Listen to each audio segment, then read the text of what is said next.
एक बार इस दिव्य मंदिर में उपस्थित सभी स्वजनों से मेरी आग्रह है, अपने दोनों वरद हस्त को ऊपर करें और मेरे साथ बोलेंगे, भारत माता की, भारत माता की, भारत माता की, वंदे वंदे वंदे, जय श्री राम, जय श्री राम, जय श्री राम।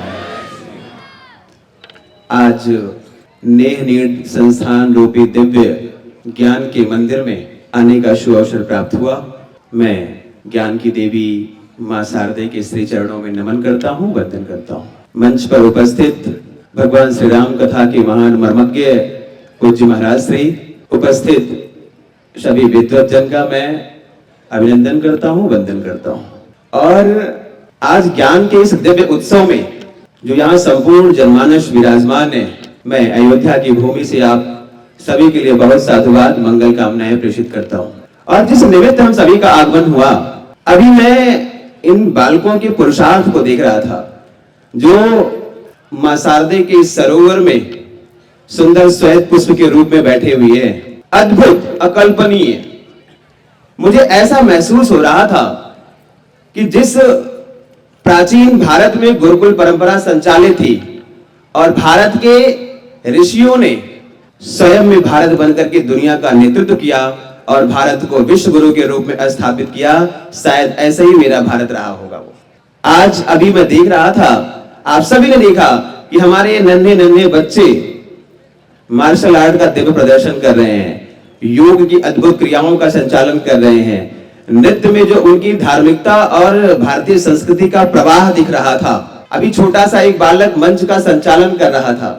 अगर एक एक गतिविधियों का हम बारीकी से अध्ययन करें तो ये सारी क्षमताएं, ये सारी शक्ति केवल हमारे भारत के गुरुकुलों में ही दिखाई पड़ सकती है। और इसीलिए शायद हमारा भारत विश्व गुरु रहा।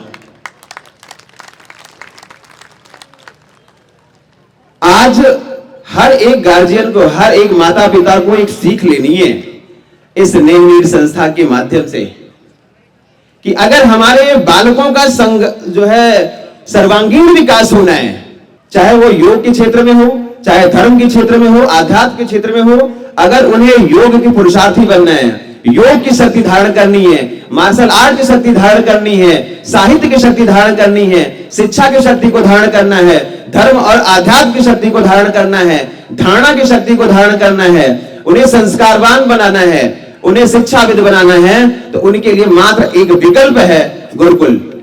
और हमारी ये नेह नीड जैसी संस्था जिन्होंने एक आज ऐसा बीजारोपण किया है जो समाज के लिए एक प्रेरणा का केंद्र बन रहा है। आज हमारी धारणाएं बदल गई।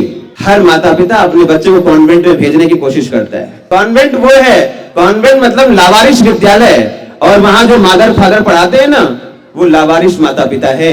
अगर हमारा बच्चा प्राइमरी स्टेज में, हमारा बच्चा जब प्राथमिक स्तर पर होता है तो उसकी माइंड बिल्कुल ब्लैंक है, और जो हम प्राइमरी स्टेज में बच्चों के मस्तिष्क में भर देंगे वही पूरी जीवन उसकी दिनचर्या में होगी। तो हम अपने बालकों के मस्तिष्क में एक कॉन्वेंट की धारणा को जागृत कर देते हैं, और जब हमारा बालक लावारिश माता पिता के संरक्षण में अध्ययन करता है तो वो ना तो संस्कार जान पाता है, ना संस्कृति जान पाता है, ना माता पिता के प्रेमत्व को जान पाता है।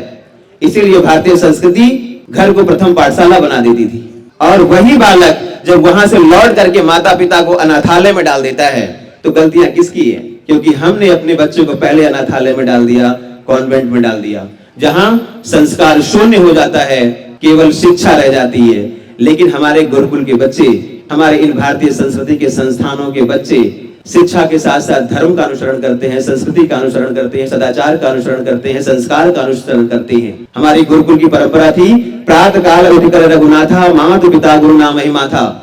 ये किसी भी कॉन्वेंट स्कूल में नहीं सिखाई जाती है। तो आज इसका बीजारोपण यहाँ हो रहा है, ये अद्भुत रूप से हो रहा है, और ये हमारी परंपरा है।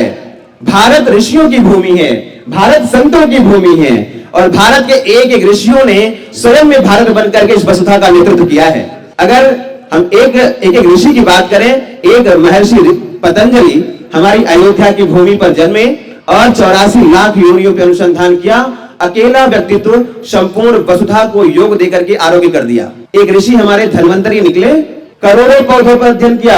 आज हमारे आधुनिक विज्ञान के पास जितने पौधों के नाम नहीं है, उससे अधिक पौधों पर हमारे ऋषि ने अध्ययन किया और पूरी वसुधा को आयुर्वेद दे दिया। हमारे नैमिषारण्य में एक ऋषि महर्षि शौनक जी निकले और धरती का पहला गुरुकुल स्थापित किया और पूरी वसुधा पे शिक्षा की क्रांति ला दी। धर्म के क्षेत्र में हमारे एक ऋषि भगवान शंकराचार्य जी निकले और भारत की चारों दिशाओं में 4 धर्मपीठ की स्थापना करके संपूर्ण वसुधा में सनातन धर्म को पल्लवित कर दिया। भारत के एक ऋषि महर्षि कणाद जी निकले और आज के 3-4 हजार वर्ष पहले उन्होंने अणु, परमाणु, इलेक्ट्रॉन, प्रोटॉन, न्यूट्रॉन सबकी खोज कर दी और विज्ञान को जन्म दे दिया। भारत के एक ऋषि महर्षि सुश्रुत बनकर के निकले और आज के 4000 वर्ष पहले चिकित्सा के 600 पद्धतियों का आविष्कार कर दिया। भारत के एक ऋषि महर्षि भास्कराचार्य जी बनकर के निकले और संपूर्ण ब्रह्मांड के ज्ञान को लाकर के 10 रुपए के पंचांग में डाल दिया।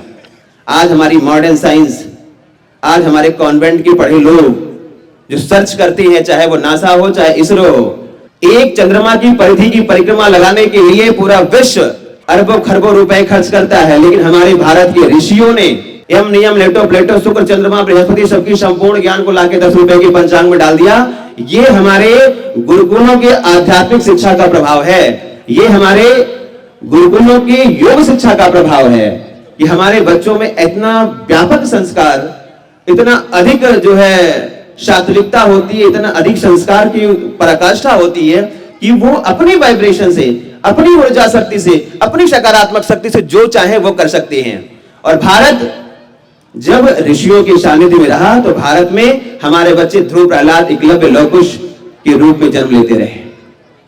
आज हर एक गार्जियन के लिए हमारी ये नेह नीड संस्था एक सीख है कि हम अब केवल गुरुकुलों की स्थापना करें, प्राचीन भारत के एक नए अभ्युदय की संरचना को तैयार करें और भारत को विश्व गुरु के रूप में स्थापित करने की परिकल्पना को साकार करें। आज हम उस ऋषि की बात कर रहे हैं। आज हमारे भ्राता श्री कन्हैया जी एक ऋषि की भूमिका में जो इतने बड़े संकल्पनाओं के साथ अपने सभी विद्युत सहयोगियों के साथ इतनी महनीय कार्य में लगे हुए हैं, ये उनके द्वारा समाज के लिए एक प्रेरणा है, समाज के लिए एक सीख है। और निश्चित तौर पर जब हम सभी अपने हृदय में ऐसे ही भाव को जागृत करेंगे तो हमारा भारत परिवर्तित होगा और अपनी प्राचीनता को प्राप्त करेगा और प्राचीन भारत का उद्भव होगा और भारत पुनः विश्व गुरु के रूप में स्थापित होगा। क्योंकि अगर हमारे जीवन में सकारात्मक ऊर्जा का प्रभाव नहीं है, अगर हमारे जीवन में विद्याओं की प्राप्ति के सकारात्मक भाव जन्म नहीं लेते, तो हम चाहे जितनी शिक्षाएं प्राप्त कर लें, उसका लाभ जीवन में नहीं है। हम उस भूमि के वाहक हैं जहां के ऋषियों ने कहा, मस कागज छुइयो नहीं, कलम गयो नहीं हाथ। भारत की आध्यात्मिक ऊर्जा में इतनी ताकत है कि महर्षि कबीर जैसे व्यक्तित्व के एक एक दोहे पे दुनिया रिसर्च करती है, क्योंकि उनके पास आध्यात्मिक ज्ञान है, उनके पास तत्व ज्ञान की शक्ति थी। हमारा भारत तत्व ज्ञान का वाहक है और उसका आयाम है गुरुकुल। जितनी दिव्यता हमने बच्चों में देखी है, एक एक संचालन, मार्शल आर्ट अभी हमारे बच्चे कर रहे थे। इस भूमि को मैं प्रणाम करता हूं जिन्होंने अपने इन बच्चों को मार्शल आर्ट दिए प्रेरित किया है। मार्शल आर्ट हमारे दक्षिणी भारत के महर्षि बोधिधर्मन ने शुरू किया और संपूर्ण वसुधा में फैला दिया। आज चाइना है, जापान है, सब मार्शल आर्ट को आत्मसात करते हैं और बोधिधर्मन जी को भगवान मानते हैं। हमारा भारत भूल गया, बोधिधर्मन जी का नाम भूल गया। हमारे भगवान बुद्ध जी ने संपूर्ण वसुधा में शांति का उपदेश दे दिया। ये जितने भी महापुरुष हमारे इस भूमि पर हुए, सबका केंद्र था गुरुकुल। और अब मेरा मानना है कि भारत, ये 21वीं सदी का भारत स्वामी विवेकानंद जी का भारत है। 21वीं सदी का भारत महर्षि दयानंद जी का भारत है। हमारे ऐसे युवा थे, एक युवा सन्यासी बनकर के विवेकानंद जी दुनिया के फलक पर निकले और संपूर्ण वसुधा में वसुधैव को बांध दिया। ये हमारे गुरुकुल परंपरा की ताकत थी, ये हमारे गुरुकुल की शिक्षा की ताकत थी। तो अब हमें एक नए भारत का अभ्युदय करना है और इस अपने नेह नीड परिवार के स्वजनों से प्रत्येक जनमानस को एक सीख लेनी है, एक प्रेरणा लेनी है। और हमारे भारत अब बहुत अद्भुत क्षण है कि एक ग्रामीण अंचल में एक ऐसे दिव्य पुष्प को पल्लवित किया है हमारी नेह नीड संस्था ने, जो संपूर्ण भारत को ऊर्जा प्रदान करने वाली है। आप परिकल्पना करिए कि अगर हमारे देश का एक युवा सन्यासी स्वामी विवेकानंद बनकर के दुनिया के फलक पर जाकर के पूरी वसुधा को वसुधैव में बांधने की ताकत रखता है, तो अगर हमारे भारत के हर एक गुरुकुल में स्वामी विवेकानंद जन्म लेने लगे तो भारत की दिव्यता कैसी होगी। और इसकी जिम्मेदार हम सभी हैं। हर एक गार्जियन को यह सोचना चाहिए, हर एक गार्जियन की जिम्मेदारी है कि अब हम अपने बच्चों में, अपने बालकों में वो संस्कार प्रस्फुटित करें कि हमारा बालक नैतिक दर्शन में, स्वाध्याय में, धर्म के क्षेत्र में, ज्ञान के क्षेत्र में दुनिया का वाहक बने, भारत का वाहक बने, तो निश्चित तौर पर जो हमारे पूर्वजों की परिकल्पना है वो साकार होगी और भारत विश्व गुरु के रूप में स्थापित होगा। इन्हीं विश्व शुभकामनाओं के साथ मैं एक बार पुनः इस बीजारोपण करके, ऐसे महनीय संस्थान का बीजारोपण करके एक वटवृक्ष का स्वरूप प्रदान कर रहे हैं हमारी कन्हैया जी और उनकी पूरी जो इस टीम में, पूरी संरचना में लगे हैं, जो इसमें आंशिक रूप से, मानसिक रूप से, शारीरिक रूप से, आर्थिक रूप से सहयोग कर रहे हैं, योगदान दे रहे हैं, वो भी इस पुण्य कार्य के भागी हैं। और आप सबको मंगल कामनाएं। श्री हनुमान जी की अनंत कृपा सभी पर बनी रहे और ऐसे ही पुरुषार्थ हमारे भारत की भूमि पर पल्लवित होता रहे और भारत की ऊर्जा शक्ति संपूर्ण विश्व में प्रतिबिंबित हो और हमारा भारत हमारे इन युवा बालकों के पुरुषार्थ को लेकर के, इन युवा बालकों के ज्ञान परंपरा को लेकर के पुनः अछोड़े हो और हमारा भारत पुनः विश्व गुरु के रूप में स्थापित हो। उसकी संवाहक के रूप में आप सभी का मार्गदर्शन, आप सभी की शक्ति भारत की भूमि में सम्मिलित हो, संकलित हो और हमारा भारत अद्भुत हो, दिव्य हो। ऐसी मंगल कामनाओं के साथ मैं कामना करता हूं, सुखद कामना करता हूं कि हमारे बच्चे अपनी पुरुषार्थ की पराकाष्ठा को प्राप्त करते हुए भगवान के दिव्य शक्ति को प्राप्त करें और हमारे भारत का बालक, जैसे हम लोग कहते हैं कि ये भूमि पर कोई साधारण सत्ता नहीं जन्म लेती है, ये भारत की भूमि संतों की है, भारत की भूमि ऋषियों की है, भारत की भूमि देवताओं की है और हम जो यहाँ सब बैठे हैं हम साधारण कोई नहीं है। हम या तो ऋषियों के संतान हैं या तो देवताओं के संतान हैं। हम अपनी शक्ति को पहचाने, अपनी सामर्थ्य को पहचाने, अपनी चेतना शक्ति को जाने और अपनी आने वाली पीढ़ियों में कैसा बीजारोपण करें कि अब जो हमारा नया अंकुरण हो वो सनातन में हो। अब हमारे जो नए डीएनए की संचरित हो रही है वो आध्यात्म में हो, योग में हो। तो निश्चित तौर पर ऐसी नई संस्था जैसी दिव्य उपवन सृजित होंगे, दिव्य मंदिर सृजित होंगे और भारत, जिस तरह से हम लोग कहते हैं मंदिर मंदिर भारत में केवल मंदिर व्याप्त थे, ऐसे भारत में, संपूर्ण भारत में विद्या का केंद्र व्याप्त होगा। संपूर्ण भारत में विद्या गुरुकुल के रूप में मंदिरों की स्थापना होगी और भारत पूर्ण रूप से अपनी दिव्यता को प्राप्त करेगा।